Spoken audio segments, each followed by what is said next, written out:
식물은 공기 중 이산화탄소에서 얻는 탄소와 산소를 제외하면 나머지 대부분의 영양 원소를 토양에서 얻는다.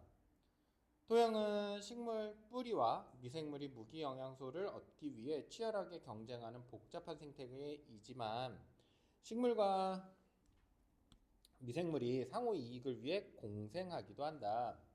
식물은 탄수화물과 같은 유기 양분을 미생물에게 공급하고 미생물은 식물이 토양의 양분이 좀 더 효과적으로 활동할 수 있도록 도와줘. 공생관계래. 식물의 필수 원소 중에서 식물에 상대적으로 많은 양을 필요로 하는 9종류를 다량 영양소라고 해. 이게 다량 영양소래.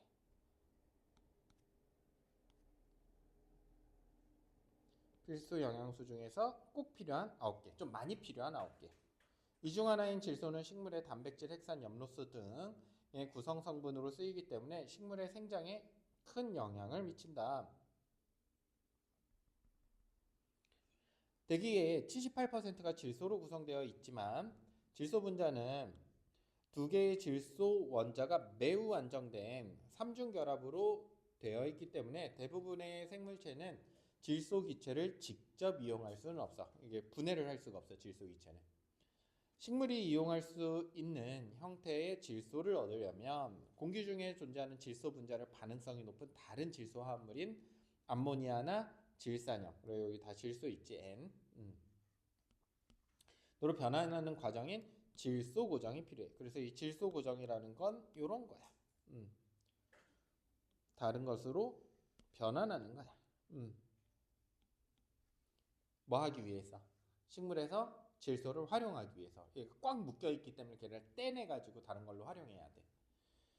자연 상태에서 질소 고정은 주로 생물학적 질소 고정에 의해서 이루어지는데 이는 질소 고정 세균이 가진 질소 고정 효소의 촉매 작용에 의해 질소가 환원되어 암모니아가 생성되는 것이다. 질소 고정 효소는 철 단백질과 몰리브덴 철 단백질이라는 두 개의 성분으로 구분할 수 있고 둘 중 하나만으로는 촉매 활성이 일어나지 않아. 철 단백질은 ATP를 분해하여 얻은 에너지를 이용해서 몰리브덴 철 단백질에 전자를 공급하고 몰리브덴 철 단백질은 공급받은 전자로 질소 기체를 환원하여 암모니아를 생성해. 우리 기술 지문에서는 이 메커니즘이 매우 중요하다고 그랬지. 순서 한번 체크 한번 해보자. 그래서 철 단백질은 뭐를 맨 처음에 해? ATP를 분해하고 그러면 이제 분해하면서 에너지를 얻을 수 있대. 두 번째, 몰리브덴 철 단백질에 전자를 공급해. 그래서 철 단백질과 몰리브덴 철 단백질의 전자가 공급되어야 하고 세 번째, 얘네들은 공급받은 전자로 질소 기체를 환원시켜.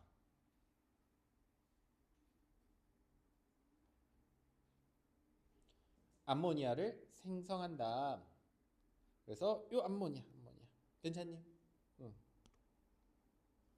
철 단백질과 몰리브덴 철 단백질은 모두 산소 분자에 의해 빠르게 비활성화되는데 철 단백질이 산소에 의해 활성이 반으로 걸리는 시간인 반감기가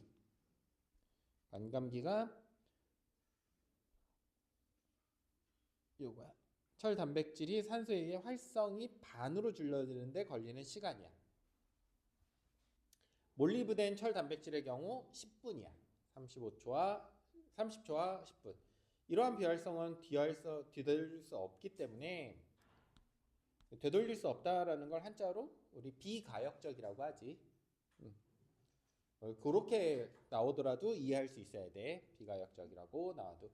질소 고정은 산소가 없는 환경에서 이루어져야 한다. 그런데 자, 여기 보면 산소 분자에 의해서 뭐 한다고 그랬어? 비활성화 된다고 그랬지. 위에서부터 보면 얘네가 있어야만 뭐 할 수 있어? 질소 기체를 환원시켜서 암모니아를 만들 수 있다라고 그랬잖아. 근데 얘네가 비활성화되면 암모니아를 못 만들 거 아니야. 그러니까 산소가 없는 데서 해야 비활성화가 안 될 거 아니야. 결국은. 이해됐니? 그래서 산소가 없는 환경에서 이루어져야 되는 이유가 뭐야? 요거지, 요거. 얘네가 비활성화되기 때문에. 암모니아로 만들 수 있는 그 물질들이 비활성화돼 버리기 때문에. 그런데 질소 고정에는 많은 양의 에너지가 필요하고 이 에너지는 산소 분자가 존재할 때 효율적으로 작동하는 세포 호흡 과정을 통해 생산된다. 생물체는 질소 고정에서 산소와 관련된 딜레마를 해결하기 위해 이 딜레마가 무슨 딜레마야?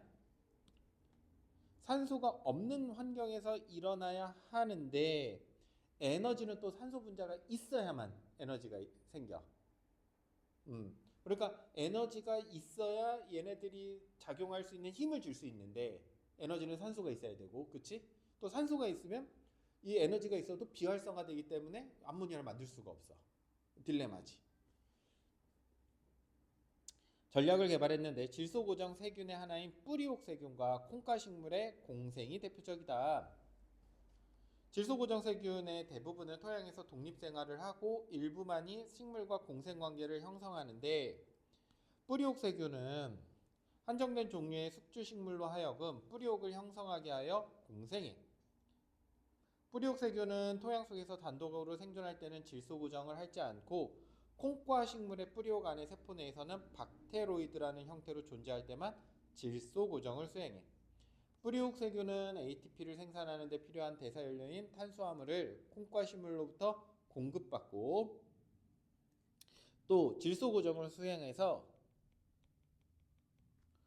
생산한 암모니아를 콩과 식물에게 공급한다. 콩과 식물은 뿌리옥 세균과 화학적 신호를 주고받으며 뿌리옥을 형성하고 콩과 식물의 뿌리가 뿌리옥 세균을 끌어들이기 위한 화학 신호를 내보내면 뿌리옥 세균이 이에 반응하여 뿌리털에 결합한다. 역시 이것도 하나의 메커니즘이네. 그치? 첫 번째, 화학 신호를 내보내면 뿌리옥 세균이 뿌리옥 세균이 반응하고 결합해 뿌리 피층의 세포 분열을 촉진시키는 물질을 방출하고 뿌리털의 끝이 굽어지고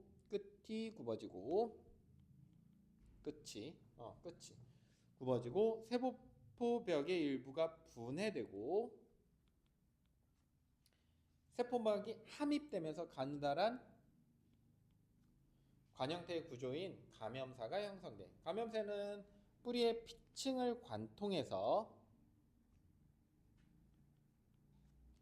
안쪽으로 신장한다는 늘어난다는 뜻이야. 이를 통해 세균이 식물 뿌리로 들어가게 된다. 감염사에 있던 세균은 피층 세포의 세포질 속으로 들어가서 여덟 번째, 질소 고정을 수행하는 박테로이드로 발달하고 아홉 번째, 세균에 감염된 피층과 내초의 생장이 계속되어 하나로 합쳐져서 열 번째, 하나로 합쳐지는 거. 뿌리옥은 식물로부터 양분을 공급받고 질소 화합물을 식물 전체에 보내기 위해 뿌리 중심의 관따발 기둥으로 관따발 조직을 발전시킨다. 11번째, 관따발 기둥으로 관따발 조직을 발전시켜. 그 이유는 뭐야? 질소 화합물을 식물 전체에 보내기 위함이야. 알겠지?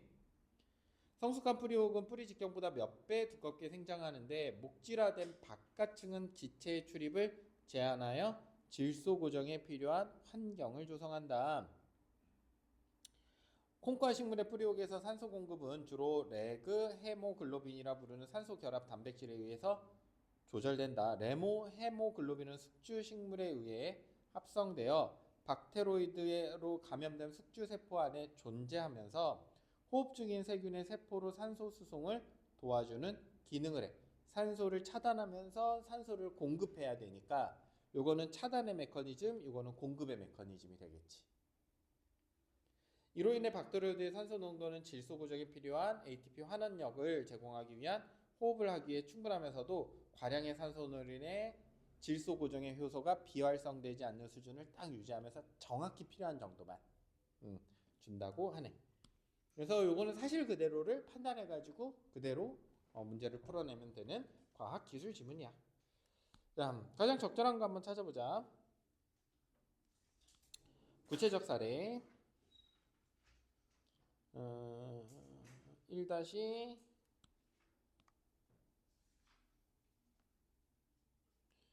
요 부분 1-2번이었나?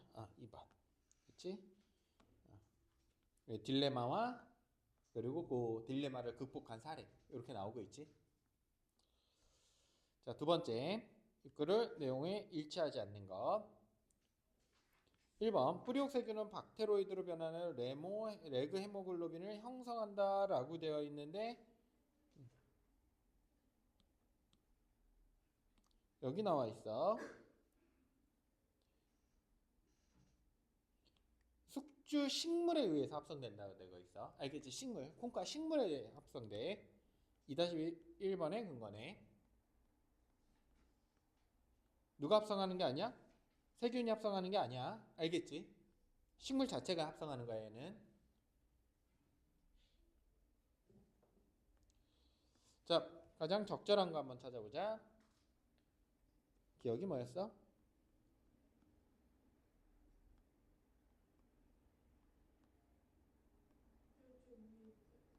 나만 못 찾는 거니? 질소 고정에서 산소와 관련된 딜레마.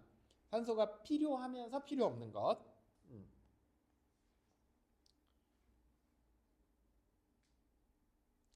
답은 3번이지. 필요하면서 필요 없는 것. 맞아? 필요하면서 필요 없는 것. 줄 쳐보자. 딜레마.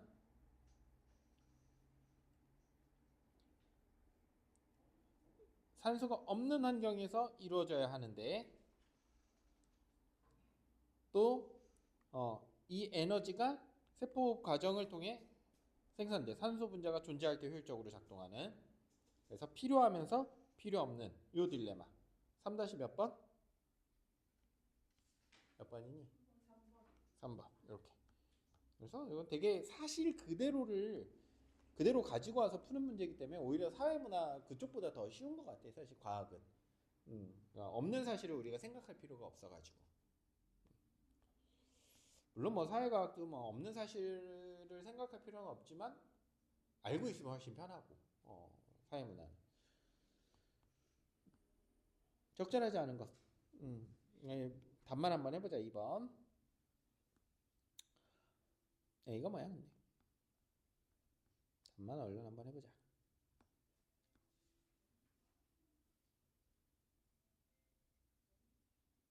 뭔가 배민을 주문하는 것 같은데 그런 소리가 들리지 않았니? 띵동 뭐 이러면서. 자, 뿌리옥세균은 한정된 종류의 숙주 식물로 하여금 뿌리옥세균.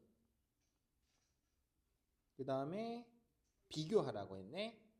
식물 뿌리와 곰팡이가 공생관계로 이루어지는 연합체를 균근이라고 하고 역시 이제 공생관계네.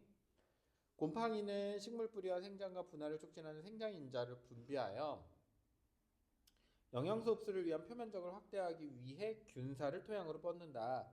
곰팡이는 자신이 흡수한 물과 무기질을 식물에 공급하는 대신 식물에게서 당을 공급한다. 이게 이제 공생의 핵심이네. 균근 중에서 수지상균근은 식물의 뿌리 표면을 따라 자라다가 균사를 식물의 표피세포 사이로 뻗어 뿌리의 피층으로 들어간다. 그래서 곰팡이 균사가 이렇게 피층으로 이렇게 들어가 버리네. 그치? 균사는 피층 세포의 세포질 안으로 들어가지는 않고 세포질을 드러나질 않고 뿌리 세포에 막이 함입되어 형성된 관 안으로 자라서 작은 가지 모양의 수지 상체를 이루는데 이들은 곰팡이와 식물 사이의 양분 전달이 일어나는 중요한 부위이다. 수지균근은 곰팡이는 숙주 특이성이 거의 없어서 한 가지 곰팡이가 여러 식물과 균근 연합체의 연결망을 형성하기도 한다. 이것도 중요한 차이점 중에 하나네. 그렇지? A는 식물과의 양분 교환을 위한 통로인 박테로이드. A 한번 보자.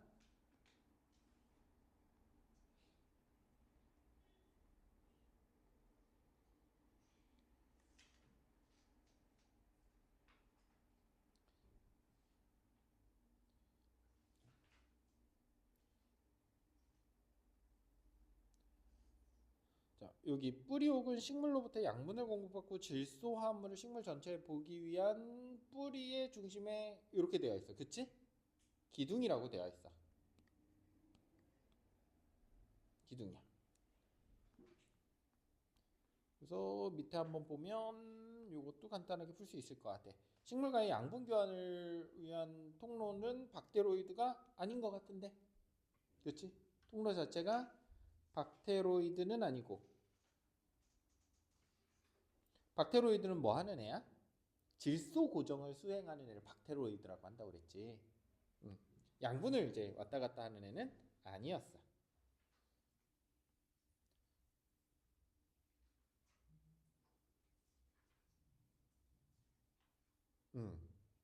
자, 그래서 요거는 지금 방금 4번이었니? 4-3번이니? 4-2번의 근거가 되겠네. 뭐 간단하게 풀 수 있네. 이거 뭐야? B는 양분 교환의 효율을 높이기 위해 수지 상태를 형성한다. B. 이거 한번 보자. 수지 상체는 양분 전달이네. 이거는 맞네. 그치? B는 괜찮을 것 같아. 수지 상태를 이루는데 곰팡이와 식물 사이에 양분 전달이 일어난대잖아. 이거는 충분히 맞다고 볼 수 있을 것 같아. A가 틀렸네.